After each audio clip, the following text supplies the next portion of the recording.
नमस्कार।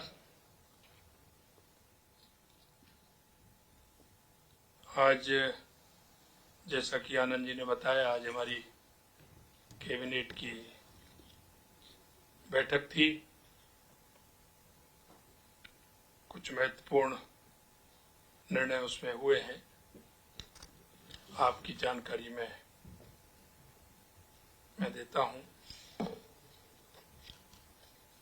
मित्रों,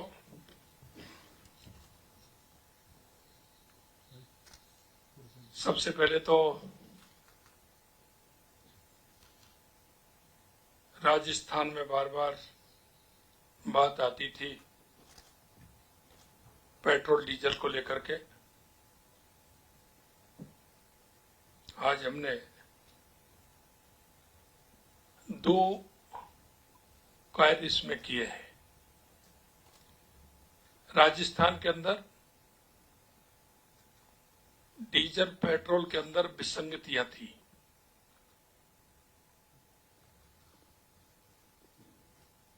और विसंगतियां ये थी कि जयपुर जिला, उदयपुर जिला, जोधपुर जिला, बीकानेर, गंगानगर, इसमें रेट का बहुत बड़ा अंतर था।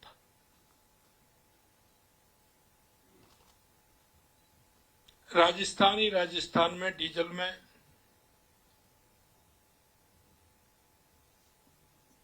लगभग 5 रुपये 28 पैसे का अंतर था और पेट्रोल में लगभग इतना ही अंतर था। ये विसंगति थी, किसी ने इसकी ओर ध्यान नहीं दिया। हमने उस विसंगति को भी दूर किया है और बेट की दर में 2% हमने कमी की है।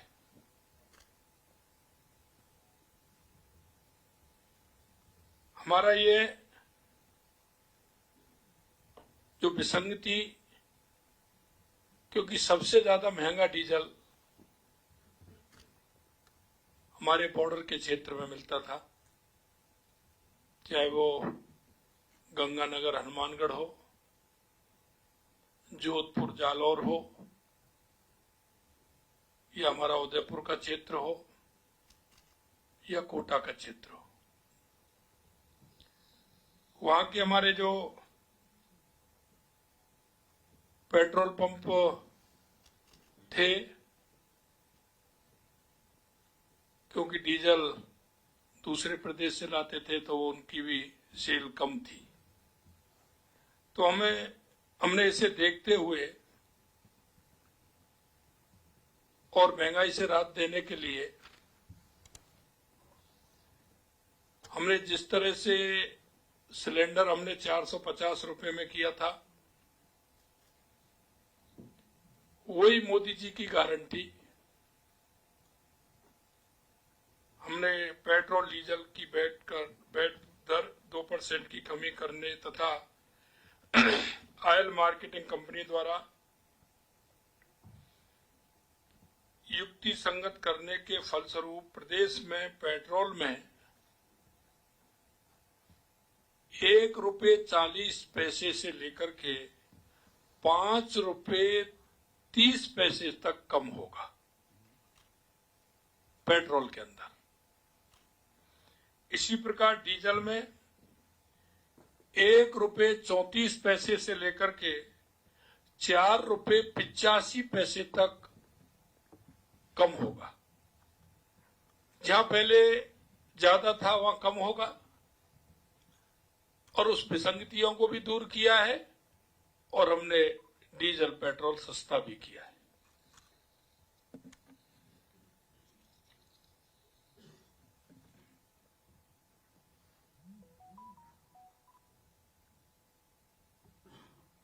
डीजल की और पेट्रोल की दोनों में हमने इसमें कम किया है। दूसरा मैं कहना चाहता हूं कि हमारी केंद्र सरकार के कर्मचारियों के अनुरूप हमने 4% महंगाई भत्ते की बढ़ोतरी की है। इसमें 1 जनवरी 2024 से 50% महंगाई भत्ता देय होगा। पूर्व में राज्य कर्मचारी एवं पेंशनर को 46% महंगाई भत्ता दिया जा रहा था। हमने 4% बढ़ा करके इसको 50% किया है। हमारे इस निर्णय का लाभ लगभग 8 लाख कर्मचारियों एवं 4,40,000 पेंशनर्स को मिलेगा। बढ़े हुए महंगाई भत्ते का लाभ राज्य कर्मचारी व पेंशनर्स के अतिरिक्त पंचायत समिति तथा जिला परिषद के कर्मचारियों को भी देय होगा। इस क्रम में कर्मचारियों को वेतन माह मार्च 2024 देय अप्रैल 2024 से बढ़े हुए महंगाई भत्ते का नकद भुगतान किया जाएगा तथा दिनांक 1/1/24 से 29/2/24 की राशि संबंधित कर्मचारियों के सामान्य प्रावधायी निधि, सामान्य प्रावधायी निधि 2004, सामान्य प्रावधायी निधि SAV खाते में जमा की जाएगी। राज्य कर्मचारियों को संबल देने के लिए राज्य सरकार इस बढ़ोतरी पर सालाना करीब 1640 करोड़ रुपए का इस पर व्यय आएगा। इसी तरह से डीजल में हमारा जो है कल 15 तारीख से सुबह 6 बजे पेट्रोल डीजल की रेट कम हो जाएगी और इसका लगभग 1500 करोड़ रुपए का भार राज्य सरकार पर आएगा। मित्रों, अगर मैं बात करूं 3 महीने की, तो आपने देखा होगा 3 महीने के अंदर लगातार पेपर लीक के मामलों को त्वरित जांच करने के लिए, दोषियों के खिलाफ सख्त कार्रवाई करने के लिए राज्य सरकार ने जो जनता के बीच में वायदा किया था और आपके सामने मैंने यहां से ही बैठ करके 16 दिसंबर को SIT के गठन की घोषणा आपके सामने यही मैंने की थी। उस SIT ने जिस तरह से काम किया है वो आपके सामने है। परीक्षाओं में कुल 13 प्रकरणों में पेपर लीक की जांच की जा रही है तथा गठन से लेकर अब तक लगभग 63 आरोपियों को गिरफ्तार किया है। राज्य में संगठित अपराध और प्रभावी नियंत्रण अपराधियों के विरुद्ध सख्त कार्रवाई किए जाने हेतु राज्य स्तर पर एक विशेष दल हमने एंटी गैंगस्टर टास्क फोर्स का गठन भी किया है, जो हमारे ADG दिनेश MN अतिरिक्त महानिदेशक पुलिस अपराध शाखा के नेतृत्व में काम कर रही है। पुलिस द्वारा चलाए जा रहे विशेष अभियान आपने देखा है 5/1/2024 से 25/2/24 तक की गई कार्रवाई भी लगातार आपने अपने टेलीविजन के माध्यम से और अपने प्रिंट मीडिया के माध्यम से आपने बताई है।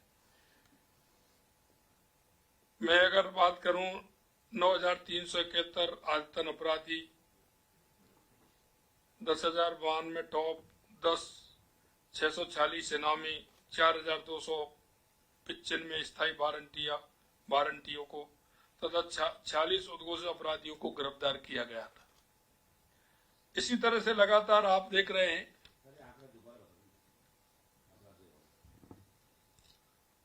9,371 आदतन अपराधी, 1,092 में टॉप 10, 646 इनामी, 4,295 में स्थायी वारंटी है और 46 उद्घोषित अपराधियों को गिरफ्तार किया। अवैध बजरी खनन के 602 प्रकरण दर्ज कर 420 व्यक्तियों को गिरफ्तार किया एवं 45,893 टन अवैध बजरी जब्त की गई। अवैध शराब के 3118 प्रकरण दर्ज किए, 2921 व्यक्तियों को गिरफ्तार एवं 2.40 लाख लीटर अवैध शराब जब्त की गई। इसी तरह मादक पदार्थों के विरुद्ध 619 प्रकरण दर्ज कर 732 व्यक्तियों को गिरफ्तार किया, 57.51 करोड़ रुपए के मादक पदार्थ जब्त किए, अवैध आग्नेय अस्त्रों के विरुद्ध 239 प्रकरण दर्ज किए, 312 व्यक्तियों को गिरफ्तार किया गया, 306 अवैध आग्नेयास्त्र और 821 अवैध कारतूस बरामद किए। सभी पुलिस स्टेशनों में महिला डेस्क स्थापित करने के क्रम में शेष रहे 174 पुलिस थानों में भी महिला डेस्क की स्थापना कर महिला पुलिसकर्मियों की नियुक्ति की जा चुकी है। यही नहीं मित्रों, बीट सिस्टम है, उसको भी हमने प्रभारी बनाया है। उसको प्रभावी बनाने के लिए हमने साधन संसाधन की बात हमने उनसे कही है। नवीनतम फोटोग्राफर को संकलित करते हुए अपराधियों को प्रोफाइल कर बीट सिस्टम को और अधिक प्रभावी बनाने का कार्य प्रारंभ किया है। इसके अलावा लगातार आप देख रहे हैं जिस तरह से ERCP की हमारी योजना हमने प्रभावी रूप से रखते हुए उसके काम प्रारंभ हुआ है। उसका स्टाफ भी हमने लगा दिया और हमारी जमीन अधिग्रहण की कार्रवाई भी प्रारंभ करने का हमें निर्देशित किया है। ये काम भी हमारा आगे बढ़ा है। जैसा कि आपको पता है, उक्त लिंक परियोजना के द्वारा राजस्थान में पेयजल उद्योग हेतु जल राज्य में 13 जिले मानी 21 जिले वर्तमान के, उनको पीने का पानी भी मिलेगा और 2,80,000 हेक्टेयर सिंचाई का भी, और हमारे बीच में रास्ते में पड़ने वाले बांधों को भी उससे भराया जाएगा। यमुना जल पर मई 1994 में संपादित समझौते के अनुसार से राजस्थान को हरियाणा स्थित ताजेवाला हेड पर मानसून के दौरान 1917 क्यूसेक जल आवंटित जल के उपयोग हेतु दिनांक 17/2/2024 को केंद्र सरकार, हरियाणा सरकार, राजस्थान सरकार के बीच में समझौता हुआ। ये आप सभी को उसकी जानकारी है। सड़कों की हम अगर बात करें तो आरओबी और सेतु बंधन के लिए केंद्र सरकार ने CRIF के तहत 972 करोड़ रुपए का अनुमोदन प्राप्त किया है। कल ही किया है उन्होंने। ये कल ही 972 करोड़ रुपए का अनुमोदन हमें प्राप्त हुआ है। राष्ट्रीय राजमार्गों की लागत राशि 840 करोड़ की स्वीकृति एवं निविदा जारी की गई है। वित्तीय प्रोत्साहन योजना के तहत पिछले 8 माह से लंबित 883 किलोमीटर के 297 कार्य राशि 119.77 करोड़ रुपए की स्वीकृति वर्तमान सरकार के प्रयासों से दिनांक 21/2/2024 को जारी की गई थी। मित्रों, मैं कहना चाहता हूं कि हमने हर विधानसभा के अंदर 5 करोड़ रुपए की सड़कों के निर्माण के लिए हमने स्वीकृति प्रदान की है। हर विधानसभा में 5 करोड़ रुपए की सड़कों की स्वीकृति हमने प्रदान की है। यही नहीं, 3 करोड़ रुपए की राशि हमने अस्पताल, विद्यालय, सामुदायिक भवन, इस तरह के जो कार्य हैं, पशु औषधालय, इसके लिए हमने 3 करोड़ रुपए, जहां जर्जर हैं, बना हुआ नहीं है, उसके लिए हर विधानसभा में हमने 3-3 करोड़ रुपए आवंटित किए। उनकी भी हमने स्वीकृति राशि की है। आप देख रहे हैं जिस तरह से बिजली के क्षेत्र में हमने 1,60,000 करोड़ का MOU किया है। उसके अलावा आज भी हमने 65,000 करोड़ रुपए का हमने बिजली के अंदर काम किया, यानी कि 2.25 लाख करोड़ रुपए का हमने काम किया है। इसका 3 साल बाद राजस्थान हम कह सकते हैं कि बिजली के क्षेत्र में सरप्लस होगा। हम बिजली खरीदने वाले नहीं, हम बिजली बेचने वाले हमारा राजस्थान होगा। हमारी बिजली की पूरी आपूर्ति भी होगी और हम किसी दूसरे प्रदेश को बिजली दे भी सकेंगे। हम बिजली के क्षेत्र में आत्मनिर्भर होंगे। आपने देखा होगा, राज्य को विद्युत उत्पादन क्षेत्र मात्र बनाने एवं राजस्थान राज्य विद्युत उत्पादन निगम के तंत्र को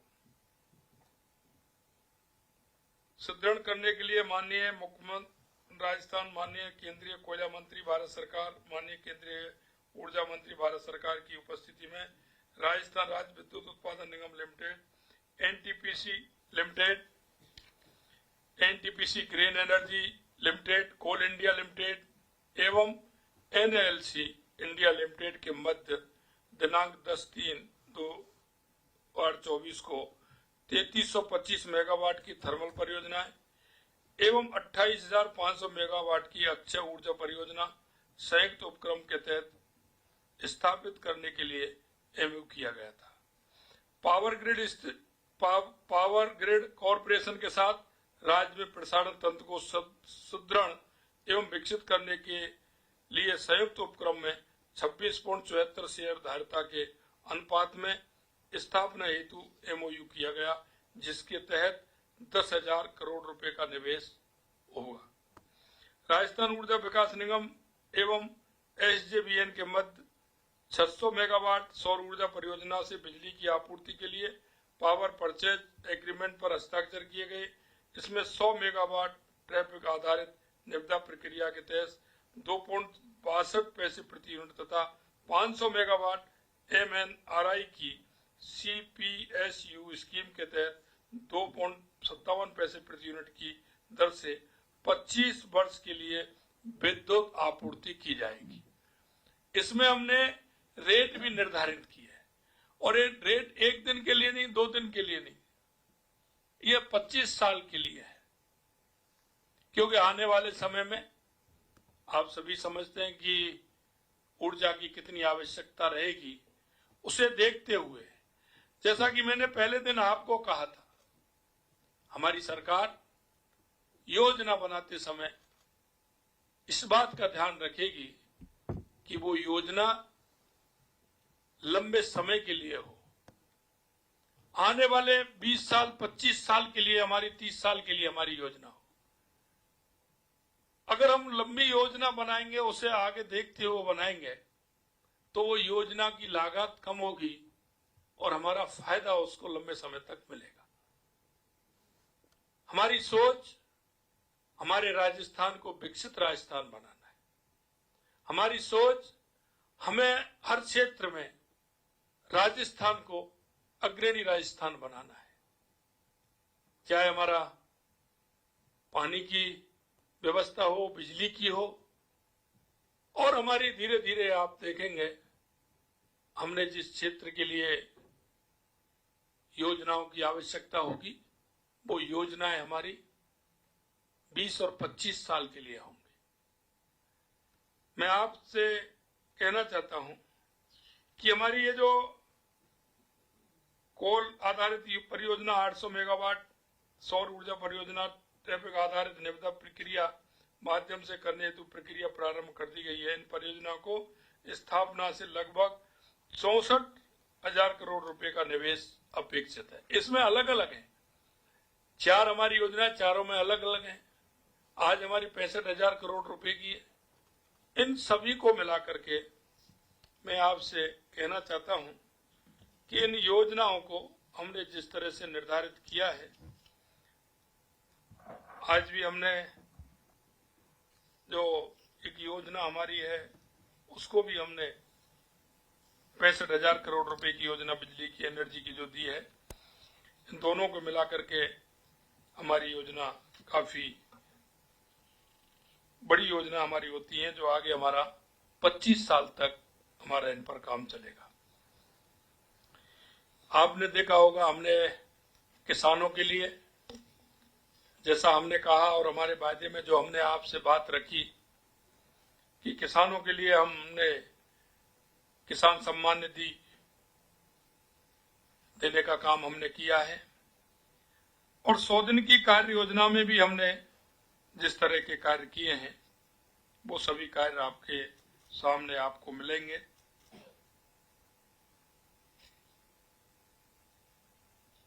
जैसा कि हमने कहा कि हम आंगनबाड़ी कार्यकर्ता, आशा सहयोगिनी, पंचायत के जनप्रतिनिधि, नगर निकाय के जनप्रतिनिधि, उनको 10% वेतन बढ़ाने का काम करेंगे तो उनका वेतन भी हमने बढ़ाया है।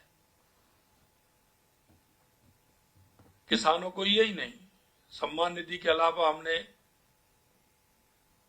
गेहूं पर 125 रुपए एमएसपी बढ़ाने का काम किया है। अगर मैं आपसे ये कहूं कि पिछली सरकार को अगर आप देखेंगे 3 महीने के कार्य को और हमारे 3 महीने का कार्य का आंकलन करेंगे तो आपको एक बहुत बड़ा अंतर उसमें मिलेगा। हम विश्वास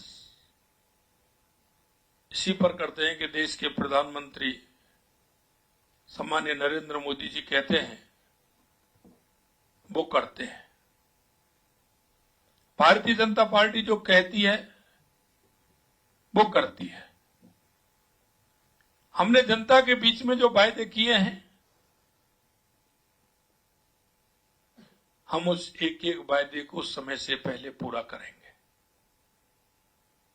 देश के यशस्वी प्रधानमंत्री नरेंद्र मोदी जी के नेतृत्व में जो जनता को विश्वास है कि मोदी जी जो कहते हैं वो करते हैं और करते हैं वो ही कहते हैं। हमारी ये डबल इंजन की सरकार राजस्थान के अंदर उन सभी वायदों को समय पर पूरा करेगी, ये हम आपको विश्वास दिलाते हैं। 3 महीने के कार्य बहुत हैं, आपको उसकी सूची निश्चित रूप से हमारे मीडिया विभाग से मिलेगी। हम आपको पूरी सूची, क्योंकि बड़ी है, हम आपको उसको देने वाले हैं। और मैं आपसे इतना ही कहना चाहता हूं मित्रों, क्योंकि आप भी हमारी योजनाओं को नीचे तक पहुंचाने का काम कर रहे हैं। आपके माध्यम से हमारी योजनाएं और योजनाओं का आकार नीचे तक जाता है। मैं आपसे यही कहना चाहता हूं कि आप जो माननीय यशस्वी प्रधानमंत्री नरेंद्र मोदी जी कहते हैं, हमारी सरकार उस पर खरा उतरेगी और हमने जो आप जनता के बीच में जो वायदे किए हैं उनको हम पूरा करेंगे। बहुत बहुत धन्यवाद। भजनलाल जी, एक मिनट। बहुत बहुत धन्यवाद सम्माननीय मुख्यमंत्री जी एवं उप मुख्यमंत्री जी, बहुत बहुत धन्यवाद, आपका आभार। मैं सभी पत्रकार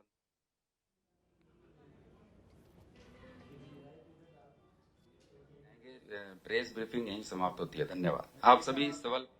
तो ये तस्वीरें आपको दिखा रहे हैं, प्रेस कॉन्फ्रेंस की है, प्रेस ब्रीफिंग की है कैबिनेट की मीटिंग के बाद। और सबसे बड़ी खबर, राजस्थान को जिसका इंतजार था, जो मैनिफेस्टो में वादा किया था, जब प्रधानमंत्री चुनाव से पहले राजस्थान में आए थे, जो उन्होंने कहा था कि इसकी समीक्षा की जाएगी, पेट्रोल डीजल के दामों को लेकर समीक्षा होगी, वैट कम किया जाएगा, और अब ये वादा भी बीजेपी सरकार ने पूरा किया है। इसके अलावा जो डीए है वो राज्य के कर्मचारियों का बढ़ा दिया गया है 4%, क्योंकि सेंट्रल में भी केंद्र में भी हाल ही में ये डीए बढ़ा था, भत्ता बढ़ा था, महंगाई भत्ता। तो ऐसे में अब ये महंगाई भत्ता राज्य कर्मचारियों को भी एक सौगात दी गई है। लेकिन सबसे बड़ी राहत जो मिली है वो पेट्रोल डीजल को लेकर मिली है, क्योंकि पेट्रोल डीजल पर वैट कम हुआ है। इसका इंतजार हर राजस्थान वासी को था। और एक और इंतजार, क्योंकि आसपास के जो राज्यों से लगती हुई सीमा जो जिले थे वहां पर पेट्रोल सस्ता मिलता था, और इस मुद्दे को भी सीएम ने खुद उठाया और कहा कि इसलिए लोगों को आसपास के राज्यों के जिले में जाना पड़ता था। और डेप्यूटी सीएम दिया कुमारी भी साथ में मौजूद हैं, प्रेमचंद बैरवा भी मौजूद हैं। क्या अब वो भी बोलेंगे। हालांकि सीएम भजन लाल शर्मा ने पूरी स्थिति क्लियर कर दी है। कैबिनेट की मीटिंग हुई और उस मीटिंग के बाद प्रेस ब्रीफिंग उन्होंने खुद की और बताया, हालांकि क्योंकि ये दूसरी कैबिनेट की मीटिंग थी और उसके बाद में अब ब्रीफिंग थी, और उसमें उन्होंने बताया कि जो पहले वादे किए थे उन वादों को भी पूरा किया है और आगे भी इसी तरह से जो वादे किए जाते रहेंगे उनको पूरा किया जाएगा। बहरहाल 3 महीने के अंदर जो वादे बीजेपी ने किए वो वादे लगभग पूरे होने को हैं, और अब कल से पेट्रोल डीजल के दामों में कमी हो जाएगी। सुबह 6 बजे से घटे हुए दामों पर आपको पेट्रोल डीजल मिलेगा। एक बड़ी राहत राजस्थान वासियों को, क्योंकि एक लंबे समय से वैट के कारण बहुत ज़्यादा पे करना पड़ रहा था। और एक और समस्या होती थी, जो राजस्थान राज्य में जो दूसरे राज्यों से लगते हुए ज़िले थे वहाँ पर पेट्रोल महंगा मिलता था, लेकिन अब सभी जगह समान दरों पर ये पेट्रोल डीजल आपको मिलेगा। एक समान दर हर जिले में रहेगी। एक ये अच्छी कोशिश की गई है, क्योंकि एक इस समस्या से भी आम लोगों को दो चार होना पड़ता था। ये समस्या भी अब कम हो जाएगी और धीरे धीरे खत्म भी हो जाएगी, क्योंकि जैसा कि बताया सीएम भजन लाल शर्मा ने, जिन जिलों में ज्यादा कमी थी उनमें बहुत रेट कम रहेगी, लेकिन जिन जिलों में बढ़ा हुआ था, यानी पेट्रोल डीजल के दाम ज्यादा बढ़े हुए थे वैट के कारण, उनमें ज्यादा कमी की जाएगी और उसके बाद दोनों स्तरों को बराबर कर दिया जाएगा। यानी हर जिले में राजस्थान के एक ही रेट पर पेट्रोल और डीजल मिलेंगे।